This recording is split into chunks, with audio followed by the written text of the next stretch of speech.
Already ಕಿವಿಲಿ ಹೇಳೋರು ಏನು controversy ಆಗಬಾರ್ದು ಅಂತ. ಯಾಕೋ ನಂಗೆ ಗೊತ್ತಿಲ್ಲ, ನಾನು ಕಾಂಟ್ರವರ್ಸಿ ಮನುಷ್ಯನೇ ಅಲ್ಲ, ನಾನು ಮಾತಾಡಿದ್ರೆ ಕಾಂಟ್ರವರ್ಸಿ ಆಗ್ತಾ ಇದೆ. ಅದಕ್ಕೆ ನಾನು ಈ ಸಲ ಅಂದ್ಕೊಂಡಿದ್ದೆ ಬಾಯ್ಗೆ ಟೇಪ್ ಹಾಕೊಂಡು ಮಾಡೋಣ ಅತ್ತಾಗೆ ಅಂತ. ಇನ್ನೇನು ಹಾಡು ಮಾತಾಡುತ್ತೆ ಚೇತು, ಇವತ್ತು ಅದ್ಭುತವಾಗಿ ಮಾತಾಡೋರು. I am very happy Chethu, thank you so much. ನನ್ನ ಎಲ್ಲ ಅನಿಸಿಕೆಗಳು ನನ್ನ ಮನದಾಳದಲ್ಲಿರೋದು, ಆಮೇಲೆ ನಮ್ಮೆಲ್ಲರ ಮನಸ್ಸಲ್ಲಿರೋದನ್ನ ನೀವು ಹೇಳಿದ್ರೆ ಅವ್ರ ಮನಸ್ಸಲ್ಲಿರೋದು ಅದೇನೆ, ಚಿತ್ರರಂಗ ಉಳಿಬೇಕು ಅನ್ನೋದೇ. ಯಾಕಂದರೆ ಎಷ್ಟೋ ಜನ ಮೀಡಿಯಾ ಸ್ನೇಹಿತರು ನಂಗೆ ಫೋನ್ ಮಾಡಿ ಒಂದು ಕಾಂಟ್ರವರ್ಸಿ ಆದ ತಕ್ಷಣ ನನ್ನ ಜೊತೆ ನಿಂತ್ಕೊಂಡು, ಇಲ್ಲ ಅಣ್ಣ ಹಿಂಗಿದೆ ಹಿಂಗೆ ಆಗಬೇಕು ಅಂತನೋ, ಇಲ್ಲ ಬ್ರದರ್ ಹಿಂಗೆ ಆಗಬೇಕು ಅಂತನೋ, ಆ ಪ್ರೀತಿ ವಿಶ್ವಾಸದಿಂದ ನನ್ನ ಜೊತೆ ನಿಂತಿರೋದು ಖಂಡಿತವಾಗ್ಲೂ ತುಂಬ ಜನ ನನ್ನ ಜೊತೆ ನಿಂತಿದ್ದಾರೆ. ಈ ಸಂದರ್ಭ ನನಗೆ ಎಲ್ರಿಗೂ ಪ್ರೀಶಿಯಸ್, ಬಟ್ ನನಗಿದು ಒಂಥರ ಎಮೋಷ್ನಲ್ ಮೂಮೆಂಟ್ ನನಗೆ. ಬಿಕಾಸ್ ಅಯೋಗ್ಯ ಏನು ಶುರು ಮಾಡಿದ್ವೋ ಅಲ್ಲಾಗಿ ಸ್ಟ್ರಗಲ್ಗಳಾಗ್ಬೋದು, ಅದು ಒಂಥರ ಸಿನಿಮಾನೇ ಒಂಥರ, ಆ ಸಿನಿಮಾ ಮಾಡೋದೇ ಒಂಥರ ಒಂದು ಸಿನಿಮಾ ಕಟ್ಟಿದಂಗೆ ಆಗಿತ್ತು. ಅಂದರೆ ನಮ್ಮ ಬದುಕೆ ರಿಯಲ್ ಲೈಫೇ ಒಂಥರ ಸಿನಿಮಾ ಥರ ಹೋಗಿತ್ತು ಆ ಸಿನಿಮಾ ಮಾಡಬೇಕಾದ್ರೆ.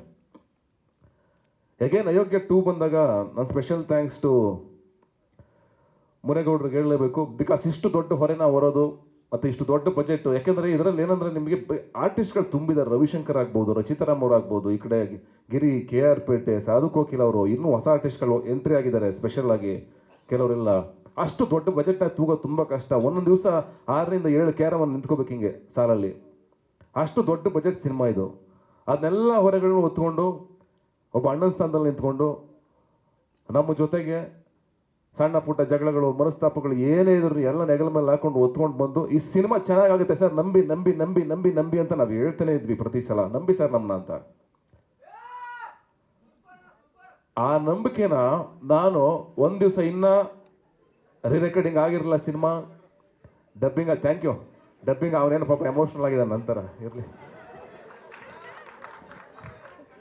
ಆ ಥರದವರೇ ನಮ್ಮನ್ನು ಉಳಿಸಿರೋದು, ಆ ಥರ ಎಮೋಷ್ನಲ್ ಆದವರೇ ನಮ್ಮನ್ನು ಉಳಿಸಿರೋದು. ನಾವು ಇವತ್ತು ಕೂತಿರೋಕ್ಕೆ ಕಾರಣ ಅವರೇನೆ. ಹಂಗಾಗಿ ಥ್ಯಾಂಕ್ ಯು ಸೊ ಮಚ್. ಅವ್ರಿಗೇನು ಬರುತ್ತೆ ಪಾಪ ನಾವಿದ್ರೆ, ಅವ್ರಿಗೊಂದು ಸಂತೋಷ ಅಷ್ಟೇ. Thank you, I love you all. ನಮ್ಮನ್ನು ನೋಡ್ತಾ ಖುಷಿ ಪಡ್ತಾ ಬಂದಿರೋರು, ಯಾವಾಗಲೂ ನಮ್ಮನ್ನು ಬೆಂತಡ್ತಾ ಬಂದಿರೋರು. Thank you so much.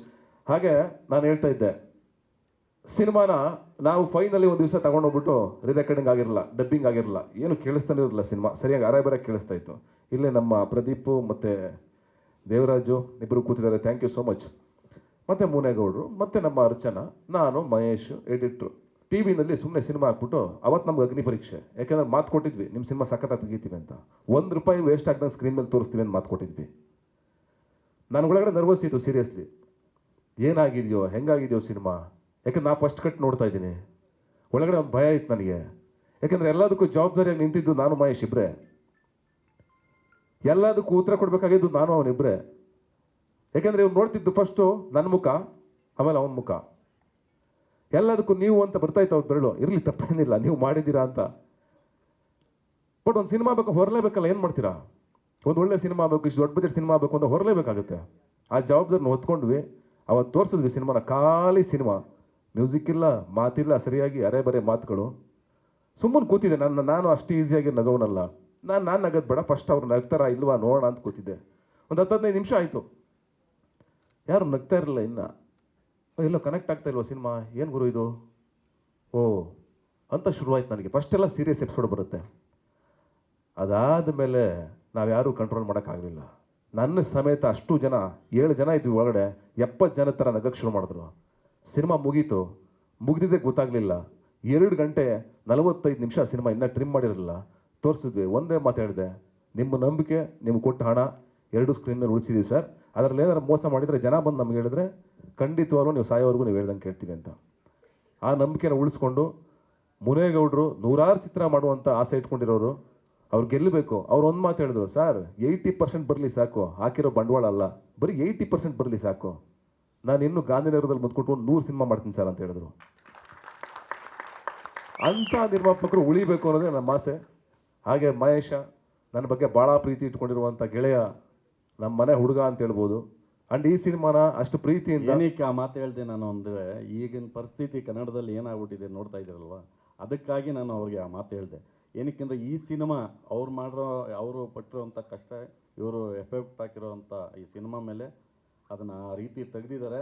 ಖಂಡಿತ ಈ ಸಿನಿಮಾ ಇನ್ನೊಂದು ಸ್ಥಾನಕ್ಕೆ ಹೋಗುತ್ತೆ ಅಂತೇಳಿ ಕನ್ನಡ ಇಂಡಸ್ಟ್ರಿಯಲ್ಲಿ ಇನ್ನೊಂದು ಸ್ಥಾನಕ್ಕೆ ಹೋಗುತ್ತೆ ಅಂತೇಳಿ ನಾನು ಹೇಳಕ್ಕೆ ಇಚ್ಛೆ ಪಡ್ತೀನಿ. ಇವರು ಇನ್ನೊಂದು ಮಟ್ಟಕ್ಕೆ ಬೆಳೀತಾರೆ ಇಬ್ಬರು ಅಂತ ಹೇಳ್ಬಿಟ್ಟು ನಾನು ಹೇಳಕ್ಕೆ ಇಚ್ಛೆ ಪಡ್ತೀನಿ ಈ ಸಿನಿಮಾಯಿಂದ. Thank you so much. ಹಾಗೆ ಮಹೇಶನ ಬಗ್ಗೆ ನಾನು 2 ಮಾತು ಹೇಳಲೇಬೇಕು. ಅವನು ಹಂಗೆ ಪಾಪ ಸಾಕಷ್ಟು ಅವಮಾನಗಳು, ಹಳ್ಳಿಯಿಂದ ಬಂದವನು ಎಲ್ಲೋ ಒಂದು ಇಂಗ್ಲೀಷ್ ಮಿಸ್ ಆದರೆ ಅದನ್ನು ಟ್ರೋಲ್ ಮಾಡಿ ಅವನ ಬಗ್ಗೆ ಬಾಯಿಗೆ ಬಂದಂಗೆ ಮಾತಾಡಿ ಅದನ್ನೇ ಇಟ್ಕೊಂಡು ಮೆರವಣಿಗೆ ಮಾಡಿ ಅವನ್ನ ದಡ್ಡ ಅನ್ನೋ ಥರನೋ ಇನ್ನೊಂದು ಥರನೋ ಏನೇನೋ ಪೋಟ್ರೆ ಮಾಡ್ತಾ ಎಷ್ಟು ಜನ ಬುದ್ಧಿವಂತರು. ನಾನು ಅವತ್ತು ಎಜುಕೇಷನ್ ಅಂದಿದ್ದು ಆ ಎಜುಕೇಷನ್ ಅಲ್ಲ, ಸಿನಿಮಾ ಜ್ಞಾನ ಬೇಕು ಅಂತ ನಾನು ಹೇಳಿದೆ. ಅವತ್ತು ಕಾಂಟ್ರವರ್ಸಿ ಆಯಿತು, ಅದನ್ನೇ ಹೇಳಿದ್ದು. ನಾನು ಅವನೆಲ್ಲ ಏನು ಡಿಗ್ರಿ ಮಾಡಿದವರಲ್ಲ, ಬಟ್ ಬಂದು ಯಾವುದೋ ಊರಿಂದ ಒಂದು ಹಳ್ಳಿಯಿಂದ 10 ವರ್ಷ ಸಿನಿಮಾ ಕಲ್ತಿದ್ದಾನೆ ಅವನು. 15 ವರ್ಷ ಮಣ್ಣು ಹೊತ್ತಿದ್ದಾನೆ ಸಿನಿಮಾದಲ್ಲಿ. ಟೀ ಕಾಫಿ ಕೊಡೋದ್ರಿಂದ ಇದು ಪ್ರತಿಯೊಂದರಲ್ಲೂ ನಿಂತಿದ್ದಾನೆ. ಸಣ್ಣ ಪುಟ್ಟ ತಪ್ಪುಗಳಾಗ್ತವೆ, ಕ್ಷಮಿಸ್ಕೊಂಡು ಮುಂದಕ್ಕೆ ಹೋಗ್ಬೇಕು. ಮನುಷ್ಯ ಹಂಗೆ ಅಲ್ವಾ, ನಮ್ಮ ತಾಯಿ ಇಂಗ್ಲೀಷ್ ಬರಲ್ಲ ಹಂಗಂತ ಗ್ರೇಟ್ ಅಲ್ವಾ? ಆ ವಿಚಾರಗಳನ್ನ ಇಟ್ಕೊಂಡು ಒಬ್ಬ ವ್ಯಕ್ತಿನ ತುಳಿದ್ಬಿಟ್ರೆ, ಸಪ್ರೆಸ್ ಮಾಡಿಬಿಟ್ರೆ ಎದ್ದೇಳಿದಂಗೆ ಜನ. ಹಾಗೆ ನಾನು ಅವನಲ್ಲಿ ಕಂಡಿದ್ದ ಅವತ್ತು ಅಯೋಗ್ಯ ಅಂತ ಸ್ಕ್ರಿಪ್ಟ್ ತೊಗೊಂಬಂದಾಗ ಅವ್ನ ಸ್ಕ್ರಿಪ್ಟ್ ಕಾಣಿಸ್ತು, ಅವ್ನ ಕೆಲಸ ಕಾಣಿಸ್ತು ನನಗೆ, ಬಾ ಸಿನಿಮಾ ಮಾಡೋಣ ಅಂತಂದೆ. ನಿಂತ್ಕೊಂಡೆ. ಸರ್ ಎಷ್ಟು ಜನ ತುಂಬ ಓದ್ಕೊಂಡ್ರು, ಎಷ್ಟು ಫೇಲ್ಯೂರ್ಗಳನ್ನ ಕೊಟ್ಟಿಲ್ವ ಈ ಸಿನಿಮಾ ಇಂಡಸ್ಟ್ರಿನಲ್ಲಿ. ಆಯಿತು, ಅವ್ನು ಅವಿದ್ಯಾವಂತ ಅಂತ ಕರೆದ್ಬಿಟ್ಟು ಕನ್ಸಿಡರ್ ಮಾಡೋದಾದ್ರೆ ನೀವು, ನನ್ನ ಅವಿದ್ಯಾವಂತ ಕನ್ಸಿಡರ್ ಮಾಡೋದಾದ್ರೆ ಸರಿ, ನಾವು ಅಯೋಗ್ಯ ಅಂತ ಒಂದು ಸಿನಿಮಾ 100 ದಿವಸ ಕೊಟ್ಟವಲ್ಲ, ಆಯ್ತಲ್ವಾ? ನಮ್ಮ ಸಾಂಗ್ ಬರೋಕ್ಕಿಂತ ಮುಂಚೆನೆ ಇನ್ನೂ ನೋಡಿರೋದೇ ಇಲ್ಲ, ತೆಗೆದು ನೋಡಿ, ಇನ್ನು ಹಾಕಿರ್ತೀವಿ ಅಷ್ಟೇ. ಜಸ್ಟ್ ಯೂಟ್ಯೂಬಲ್ಲಿ ಓಪನ್ ಆಗಿ 5 ನಿಮಿಷ ಬೇಕು ಅದು ನೋಡೋಕೆ, ಅಷ್ಟರಲ್ಲಿ 10 ಕಮೆಂಟ್ ನೆಗೆಟಿವ್ ಬಂದಿರ್ತವೆ. ನೀವು ಹಂಗೆ ಮಾಡಿದ್ದೀರಾ, ಹಿಂಗೆ ಆಯಿತು, ಥ್ಯಾಂಕ್ ಯು ಸೋ ಮಚ್ ನಿಮಗೆಲ್ಲ, ಥ್ಯಾಂಕ್ ಯು ವೆರಿ ಮಚ್. ಯಾಕಂದ್ರೆ ನೀವೇ ನಮ್ಮನ್ನು ಕಾಯ್ತಾ ಇರೋದು. ಇನ್ನೂ ಟ್ರಿಗರ್ ಮಾಡ್ತೀರಾ ನಮಗೆ, ಏಯ್ ಚೆನ್ನಾಗಿ ಕೆಲಸ ಮಾಡ್ರಲ್ಲೋ ಅಂತ. ನಮ್ಮ ತಪ್ಪುಗಳನ್ನ ಜಾಸ್ತಿ ಹೇಳ್ತೀರಾ, ತಪ್ಪಿಲ್ಲ ಅಂದರೂ ಹೇಳ್ತೀರಾ, ಪರವಾಗಿಲ್ಲ, ನಾನು ಅದನ್ನು ತಗೋತೀನಿ. ಅದಕ್ಕೆ ಇವತ್ತು ನೆಗೆಟಿವ್ ಕಾಮೆಂಟ್ಸು ಹಾಕೋರ್ಗೆ ಅವರೆಲ್ಲೋ ಕೂತ್ಕೊಂಡು ಏನೋ ಒಂದು ಮಾಡ್ತಾ ಇರ್ತಾರೆ, ಮಾಡಲಿ. ಅವ್ರ ಮುಂದಿನ ದಿವಸಗಳಲ್ಲಿ ಬೇರೆ ರೀತಿ ಅವ್ರ ಮೇಲೆ ಏನು ಆಕ್ಷನ್ ತೊಗೊಬೇಕು ಅಂತ ಹೇಳ್ಬಿಟ್ಟು ನನಗೆ ಗೊತ್ತಿದೆ. ನಾವೇನು ಅಂತೇಳಿ ಗೊತ್ತಿದೆ ಆಲ್ರೆಡಿ. ನಾವು ಯಾವ ರೀತಿ ಅವ್ರಿಗೆ ಇದ್ರ ಕಲಿಸ್ಬೇಕು, ಕಲಿಸೋದಂತೂ ಕಲಿಸ್ತೀವಿ. ಇಲ್ಲ ಪರವಾಗಿಲ್ಲ ಬಿಡಿ ಸರ್, ಅದೆಲ್ಲ ಹಾಕೋರ್ಗೆ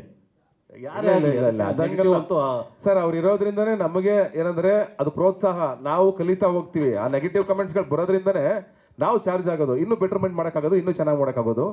ಹಾಗೇನಿಲ್ಲ. ಸಾರಾಸಗಟಾಗಿ ಮಾಧ್ಯಮದವರು ಬಿಗಿನಿಂಗ್ ಡೇಸಿಂದನೂ ನಿಮ್ಗೆ ಅಷ್ಟೇ ಬೆಂಬಲ ಕೊಡ್ತಿದ್ದಾರೆ, ಇವತ್ತು ಕೊಡ್ತಾ ಇದ್ದಾರೆ. ಆಯ್ತಾ, ಇತ್ತೀಚಿನ ಕೆಲವರು ಮಾಡ್ತಿರೋಂಥ ಇದಕ್ಕೋಸ್ಕರ ಮಾಧ್ಯಮದ ಬಗ್ಗೆ ಒಂದು ನಿಮಿಷ ರೀ, ಎಲ್ಲರಿಗೂ ಅಂತ ಈಗ ಇಲ್ಲಿ ಹೇಳಿದಾಗ ಏನಾಗುತ್ತೆ ಗೊತ್ತಾ, ಎಲ್ಲರೂ ಮಾಧ್ಯಮದವ್ರು ಅದೇ ಕೆಲಸ ಮಾಡ್ತಾರೆ ಅಂತ ಅನ್ಸ್ಬಿಡ್ತದೆ.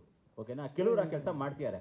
ನಾವು ನಿಮ್ಮ ಪರವಾಗಿ ಹೇಳ್ತೀವಿ, ಯಾಕಂದರೆ ನೀವು ಹೇಳಿದ್ದು ಅರ್ಥ ಕರೆಕ್ಟ್. ಯಾಕಂದರೆ ಇಂಡಸ್ಟ್ರಿಗೆ ಬರೋರು ಅದ್ರ ಸಿನಿಮಾ ಜ್ಞಾನ ಇರಬೇಕು ಅನ್ನೋದು ಸತ್ಯ, ಅದೇನಿಲ್ಲ ಅಂತ ಹೇಳೋಲ್ಲ. ಬಟ್ ಆದರೆ ನೀವು ಹೇಳೋ ವಿಚಾರ ಇದೆಯಲ್ಲ, ಈಗ ಏನಿಸ್ತದೆ ನೋಡೋರ್ಗೆಲ್ಲ ಮಾಧ್ಯಮದವ್ರು ಪೂರ್ತಿ ಇದೇ ಕೆಲಸ ಮಾಡ್ತಾರೇನೋ. ಅಯ್ಯೋ, ನಾನು ಹೇಳಿದ್ದು ಯೂಟ್ಯೂಬಲ್ಲಿ ಕಮೆಂಟ್ ಮಾಡೋರ ಬಗ್ಗೆ ಹೇಳಿದ್ದು, ಮಾಧ್ಯಮದ ಬಗ್ಗೆ ಅಲ್ಲ.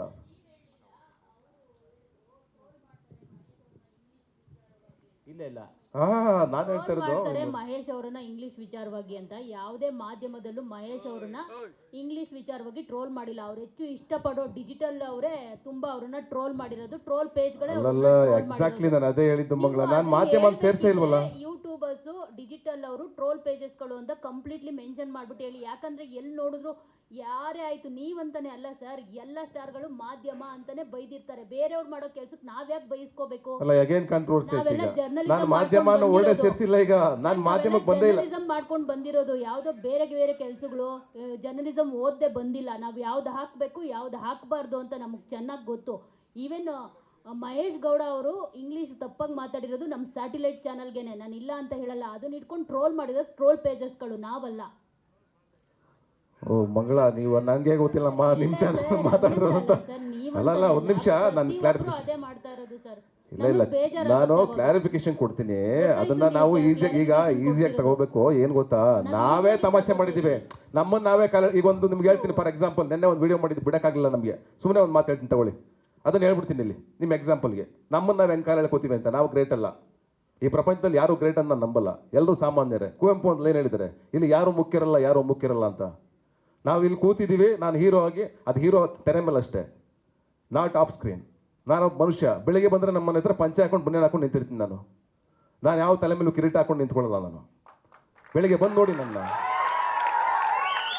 ನಾನು ಹೀರೋ ಅಲ್ಲ. ನಾನು ನಿಜವಾಗ್ಲೂ ನಿಮ್ಮ ಜೊತೆಗೂ ನಾನು ಯಾವ ಥರ ಹೀರೋ ಥರ ಕಂಡಿದ್ದೀನಿ ನಾನು ನಿಮಗೆ. ಇವಾಗ ನೀವು ನಾವು ಮಾಧ್ಯಮದವ್ರು ಏನಾದ್ರು ಮಾಡಿದ್ರೆ, ತಪ್ಪು ಮಾಡಿದ್ರೆ ನಮಗೆ ಅನ್ನಿ, ನೋ ಪ್ರಾಬ್ಲಮ್. ನಾವು ಮಾಡದೇ ಇರೋ ತಪ್ಪು ಇಲ್ಲ ಮಂಗಳ, ನಾನು ಹೇಳಿದ್ದೇನು ಗೊತ್ತಾ, ನೀವು ಫಸ್ಟ್ ಆಫ್ ಆಲ್ ಇಡೀ ಕನ್ನಡ ಇಂಡಸ್ಟ್ರಿಗೆ ಹೇಳ್ತಾ ಇದ್ದೀನಿ ನಾನು. ನನಗೆ ನಾನು ಕ್ಲಾರಿಟಿ ಮಾಡ್ತೀನಿ ನೋಡಿ. ನನ್ನ ಪರ್ಸನಲ್ ಒಪಿನಿಯನ್, ನಾನು ಯಾವತ್ತು ಮಾಧ್ಯಮದ ಜೊತೆಗೆ ಯಾವುದೇ ಕಾರಣಕ್ಕೂ ನೀವು ಮಾಧ್ಯಮ ತುಂಬಾ ಹೆಸರೆತ್ತಿ ಚೆನ್ನಾಗಿದ್ದೀರಾ ಸರ್. ನಾನು ಯಾವತ್ತೂ ಯಾವತ್ತೂ ಮಾತಾಡಿಲ್ಲ. ನಮ್ಗೆ ಅಗೌರವ ತೋರಿಲ್ಲ. ಆಮೇಲೆ ನೀವು ಯಾವುದೇ ಮಾಧ್ಯಮದ ನನ್ನ ಗೆಳೆಯರು ಸಿಂಗಲ್ ಕಾಲಲ್ಲಿ ನಾನು ರಿಸೀವ್ ಮಾಡ್ತೀನಿ, ಅದು ನಿಮಗೂ ಗೊತ್ತಿದೆ. ಎಲ್ಲರ ಜೊತೆಗೂ ನನ್ನ ಪ್ರತಿಯೊಂದು ಯಾರೇ ನನಗೆ ಏನೇ ಕಳಿಸಿದ್ರು, ಏನೇ ಒಂದು ರಿಪೋರ್ಟ್ ಮಾಡಿದ್ರು ಒಂದು ಥ್ಯಾಂಕ್ಸ್ ನನ್ನ ಕಡೆಯಿಂದ ಇದ್ದೇ ಇರುತ್ತೆ, ನಿಮ್ಗೆ ಗೊತ್ತಿದೆ. ಇವತ್ತಲ್ಲ, ನಾನಿದನ್ನ ತುಂಬ ವರ್ಷಗಳಿಂದ ಫಾಲೋ ಮಾಡ್ಕೊಂಬಂದಿದ್ದೀನಿ. ಯಾಕೆ ನಮಗೋಸ್ಕರ ಯಾರೋ ಬರೀತಾರೆ, ನಮಗೋಸ್ಕರ ಯಾರೋ ಒಂದು ಟ್ವೀಟ್ ಮಾಡ್ತಾರೆ. ನೆನ್ನೆ ಸುನಿ ಮಾಡಿದ್ರು ಕಳಿಸಿದ್ದೀನಿ, ದೀಪಿಕಾ ಮಾಡಿದ್ರು ಕಳಿಸಿದ್ದೀನಿ, ಆಮೇಲೆ ಯಾರ್ಯಾರು ನನಗೆ ಏನೇನು ಕಳಿಸಿದ್ರು ಎಲ್ರಿಗೂ ಥ್ಯಾಂಕ್ಸ್ ಕಳಿಸಿದ್ದೀನಿ. ಹೌದು ಸರ್. ಎಲ್ರಿಗೂ ನಾನು ಥ್ಯಾಂಕ್ಸ್ ಕಳಿಸ್ತೀನಿ. ಬಿಕಾಸ್ ನನ್ನ ಕಲ್ಚರ್ ಅದು, ನನ್ನ ಹ್ಯುಮ್ಯಾನಿಟಿ ಅದು. ಯಾರೋ ನನಗೋಸ್ಕರ ಏನೋ ಒಂದು ಬರೀತಾರೆ ಅಂದರೆ ವಾಪಸ್ ತಿರುಗಿಸಿ ಅವ್ರಿಗೆ ಥ್ಯಾಂಕ್ಸ್ ಹೇಳೋದು ನನ್ನ ಜವಾಬ್ದಾರಿ. ನಾನು ಅದನ್ನು ಬೆಳೆಸ್ಕೊಂಬಂದಿರೋದು. ನಾನು ಹೇಳಿದ್ದು ಯೂಟ್ಯೂಬ್ ಮತ್ತು ಟ್ವಿಟರಲ್ಲಿ ತುಂಬ ಜನ ಅವನ್ನ ಹಾಕೊಂಡು ಟ್ರೋಲ್ ಮಾಡಿದ್ರು. ಹೌದು, ಹಂಗ್ ಮೆನ್ಷನ್ ಮಾಡಿ ನಾನು ಅದನ್ನ ಹೇಳ್ತಾ ಇದ್ದೀನಿ. ಯಾಕಂದ್ರೆ ಯೂಟ್ಯೂಬಲ್ಲಿ ಮತ್ತೆ ಸೋಷಿಯಲ್ ಮೀಡಿಯಾ ಇನ್ಸ್ಟಾಗ್ರಾಮಲ್ಲಿ ತುಂಬ ಜನ ಅದನ್ನ ಹಾಕೊಂಡು ಟ್ರೋಲ್ ಮಾಡಿದ್ರು. ಅದೆಲ್ಲ ಒಂದು ಕಡೆ ನನಗನ್ನಿಸ್ತು, ಓಕೆ ಅವನೇನೋ ಇಂಗ್ಲೀಷ್ ಮಾತಾಡೋ ಬರದಲ್ಲಿ ಒಂದು ಪದ ಬಳಸಿದ್ದಾನೆ, ನೀವು ಅದು ಹೇಳಿದಿರ, ಓಕೆ ಅದು ತಪ್ಪಲ್ಲ. ಅವ್ರನ್ನ ಟ್ರೋಲ್ ಮಾಡಿರೋ ಇದ್ರಲ್ಲಿ ನಾವು ಇದೀವಿ, ನಮ್ಮನ್ನು ಟ್ರೋಲ್ ಮಾಡಿದ್ರೆ ನಮ್ಮನ್ನೇನು ನಾನು ಮಾಡಿಲ್ವಾ? ಈಗ ನಮ್ದೇ ತೆಗೆದು ನೋಡಿ, ನಮ್ದು 1000 ಇರ್ತವೆ. ನಾವು ಮಹೇಶ್ನ ಅಯೋಗ್ಯ ಪಿಕ್ಚರ್ ಮಾಡೋದು, ಮಹೇಶ್ ಬಗ್ಗೆ ಮಾತಾಡ್ತಿಲ್ಲ ನಾನು. ಅಯೋಗ್ಯ ಅಲ್ಲ ಯೋಗ್ಯ ಅಂತ ಹೇಳಿರೋದು ಅವ್ರಿಗೆ. ನಾವು ಇನ್ನೇನು ಬೇರೆ ಇಲ್ಲ ಮಂಗಳ, ಅದನ್ನ ಕ್ಲಾರಿಫೈ ಇಲ್ಲ. ಒಳ್ಳೆ ಕ್ವಶನ್ ನಿಮ್ಗೆ ಕೇಳಿದ್ದು. ನಾನು ಹೇಳ್ತೀನಿ, ನನ್ನೇ ತುಂಬ ಜನ ಟ್ರೋಲ್ ಮಾಡಿದ್ದಾರೆ, ಸಿಕ್ಕಾಪಟ್ಟೆ ಜನ ಟ್ರೋಲ್ ಮಾಡಿದ್ದಾರೆ. ನಾನು ನನ್ನ ಕಮೆಂಟ್ಗಳೇ ತೆಗೆದು ನೋಡಿ ನೀವು ಯೂಟ್ಯೂಬಲ್ಲಿ. ಕಮೆಂಟ್ಗೂ ಆ ಹಾಡಿಗೂ ನನಗೂ ಸಂಬಂಧನೇ ಇರಲ್ಲ, ಹಂಗೆ ಹಾಕಿರ್ತಾರೆ. ಆಮೇಲೆ ನೀವು ತೆಗೆದು ನೋಡಿದ್ರಲ್ಲಿ ಇನ್ನು ಹಾಡು ಬಿಡುಗಡೆಯಾಗಿ 2 ನಿಮಿಷ ಆಗಿರುತ್ತೆ, ಹಾಡಿರೋದು 5 ನಿಮಿಷ. ಅಷ್ಟು ಬೇಗ ಕಮೆಂಟ್ಗಳು ಹಾಕಿರ್ತಾರೆ. ನೀನು ಹಂಗಿದೆಯಾ ನೋಡೋಕ್ಕೆ, ನೀನು ಹಿಂಗಿದೆಯಾ, ನೀನು ಹೀರೋನೇ ಎಲ್ಲ. ಅದು ಓಪನ್ ಆಗಿ ಹೇಳ್ತಾ ಇದ್ದೀನಿ, ನೀ ಹೀರೋನೇ ಅಲ್ಲ, ನೀನು ನೋಡೋಕ್ಕೆ ಚೆನ್ನಾಗೇ ಇಲ್ಲ, ನೀನು ಹಂಗೆ ಹಿಂಗೆ 1000 ಕಮೆಂಟ್ಗಳು ಹಾಕಿದ್ದಾರೆ ನನಗೆ. I don't care, I don't mind. ಜನ ಇಷ್ಟಪಟ್ಟಿರೋರು ನಮ್ಮನಿದ್ದಾರೆ, ಅದು ಪಾಸಿಟಿವ್ ಆಗಿರುತ್ತೆ. ಅವ್ರು ನೋಡ್ಬೇಕು ಸಿನಿಮಾನ. ಇರೋ 1 ನಿಮಿಷ ಇರೋ ಬೇಡ ಕಣ್ರು, ಇಲ್ಲೇನೋ ಭಾಳ ಸೆನ್ಸಿಬಲ್, 1 ನಿಮಿಷ ಸೆನ್ಸಿಬಲ್ ಆಗಿರೋ ಮಾತಾಡ್ತಿದ್ವಿ ಈ ವಿಚಾರದಲ್ಲಿ. ಇಲ್ಲ ಏನಿಲ್ಲ, ವೆರಿ ಪಾಸಿಟಿವ್ ಆಗಿ ನಾವು ಹೋಗೋಣ ಅನ್ನೋ ವಿಚಾರ ಅಷ್ಟೇ. ಅಂದ್ರೆ ನಮ್ಮ ಮಧ್ಯೆನೇ ನಾವು ಈಗ ಚೇತು ಹೇಳ್ದಂಗೆ ಯಾವುದೋ ವಿಚಾರಗಳಲ್ಲಿ ಸಾಂಗ್ ಬರೋಕ್ಕಿಂತ ಮುಂಚೆನೇ ನಾವು ಡಿಸೈಡ್ ಮಾಡೋದು ಬೇಡ ಅನ್ನೋ ವಿಚಾರದಲ್ಲಿ ನಾವು ಹೇಳಿದ್ದಷ್ಟೇ. ಆ್ಯಂಡ್ ಇವತ್ತವರೆಗೂ ನಾನು ಹೇಳ್ತೀನಲ್ಲ, ನನಗೆ ನೆಗೆಟಿವ್ ಕಮೆಂಟ್ ಹಾಕಿ ನನ್ನನ್ನು ಬೆಳೆಸ್ತವ್ರು ಅವರೇ ಥ್ಯಾಂಕ್ಸ್ ಹೇಳಬೇಕು. ಯಾಕಂದರೆ ನನಗೇನೋ ಒಂದು ಕೊರತೆ ಇದ್ದಾಗ ಅವ್ರು ಹೇಳ್ತಾರೆ ಹಿಂಗಿದೆಯಾ ಹಂಗಿದೆಯಾ ಅಂತ. ಹೌದಾ ಹಂಗಿದ್ದೀನಾ, ಇರೋ ಹಂಗಾರೆ ಇವತ್ತು ವರ್ಕೌಟ್ ಮಾಡೋಣ ಅಂತ ವರ್ಕೌಟ್ ಮಾಡ್ತೀನಿ ನಾನು. ಅಯ್ಯೋ ಚೆನ್ನಾಗಿಲ್ವಾ ಡ್ಯಾನ್ಸು, ಚೆನ್ನಾಗಿ ಮಾಡಿಲ್ವಾ, ಇರೋ ಹಂಗಿರೋ ಸ್ವಲ್ಪ ಪ್ರಾಕ್ಟೀಸ್ ಜಾಸ್ತಿ ಮಾಡೋಣ ಅನ್ನೋದನ್ನು ಚಾಲೆಂಜಿಂಗ್ ಆಗಿ ತೊಗೋತೀನಿ ನಾನು.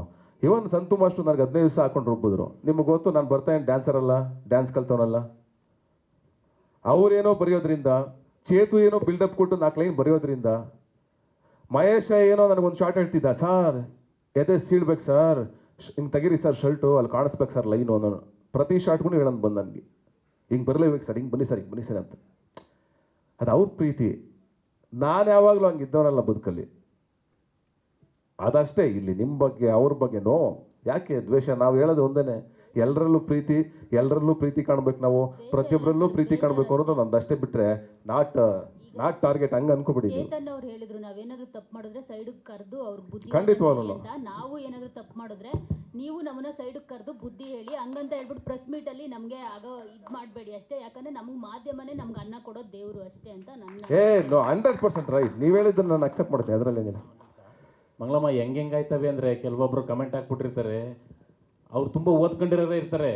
ಈಗ ಲಾಸ್ಟ್ ಆಗಿ ಬಿಡುಗಡೆ ಆಯ್ತಲ್ಲ, ಭಾರಿ ವೈನಾಗವಳೆ ಅಲ್ಲಿ ಪಟ್ಟಂತ ಕೆಳಗಡೆ ಕಮೆಂಟ್ ಹಾಕ್ತಾನೆ, ಎಲ್ಲಿಗೆ ಬಂದು ಕನ್ನಡ ಸಾಹಿತ್ಯ?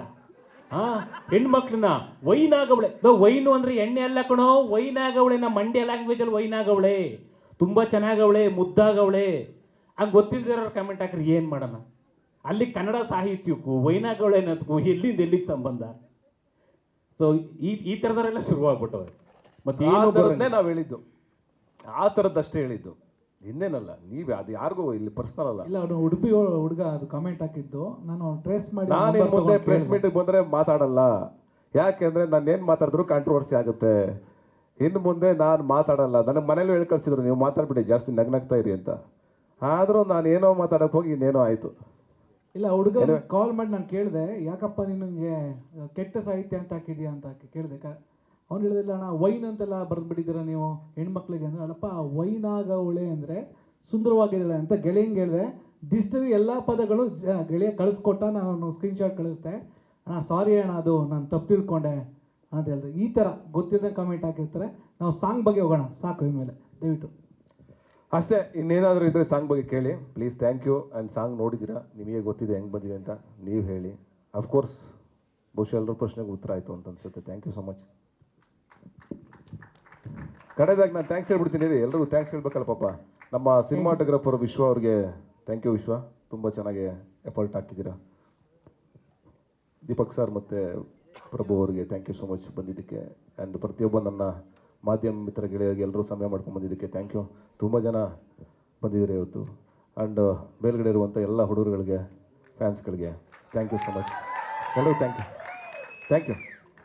ಒಂದ್ ನಿಮಿಷ ಎಲ್ಲರೂ ಕಾಯ್ತಾ ಇರೋದು ನೀವು ಒಂದು ಸ್ಟೆಪ್ ಹಾಕ್ಬೇಕು ಅಂತ. ಅಷ್ಟು ಪವರ್ಫುಲ್ ಆಗಿರೋ ಹಾಡಿಗೆ ನೀವು ಪರ್ಫಾರ್ಮೆನ್ಸ್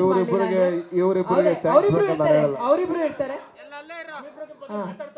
ಒಂದ್ ನಿಮಿಷ ಒಂದು ಗ್ರೂಪ್ ಫೋಟೋ. ಇವ್ರ ಬಗ್ಗೆ ಮಾತಾಡ್ಲೇಬೇಕು ನಾನು. ಕೇಳ್ತಾವ್ರೆ, ರಿಕ್ವೆಸ್ಟ್ ಮಾಡ್ತಾವ್ರೆ, ನಾನೇನು ಮಾಡೋಕ್ಕಾಗಲ್ಲ ಪಾಪ. ಅವರಿಬ್ರು ಅಯೋಗ್ಯ 2ನಲ್ಲಿ ಆ 2 ಅಂದರೆ ಇವರೇನೆ 1, 2. ಯಾಕೆಂದರೆ ಇಡೀ ಸಿನಿಮಾನ ಹೆಗಲ್ ಮೇಲೆ ಹೊತ್ಕೊಂಡವ್ರೆ. ಖಂಡಿತವಾಗ್ಲೂ ಸಿನಿಮಾ ನೋಡಿದಾಗ ನಿಮ್ಗೆ ಅನ್ಸುತ್ತೆ ಇಬ್ಬರು ಅಕ್ಕಬಕ್ಕರು ನನ್ನ ಅಕ್ಕಪಕ್ಕದಲ್ಲಿ. ನಾನು ಆ್ಯಕ್ಚುಲಿ ಒತ್ತೇ ಇಲ್ಲ, ಮಧ್ಯೆ ಕೆಳಗಡೆ ಬಗ್ಬಿಟ್ಟಿದ್ದೀನಿ. ಲೋಗ ಇವರಿಬ್ರು ಒತ್ತವ್ರೆ. ಹಾಗಾಗಿ ಬ್ಯೂಟಿಫುಲ್ ಆಗಿ ಆ್ಯಕ್ಟ್ ಮಾಡಿದ್ದಾರೆ. ಇಬ್ಬರಿಗೂ ಒಳ್ಳೇದಾಗಲಿ.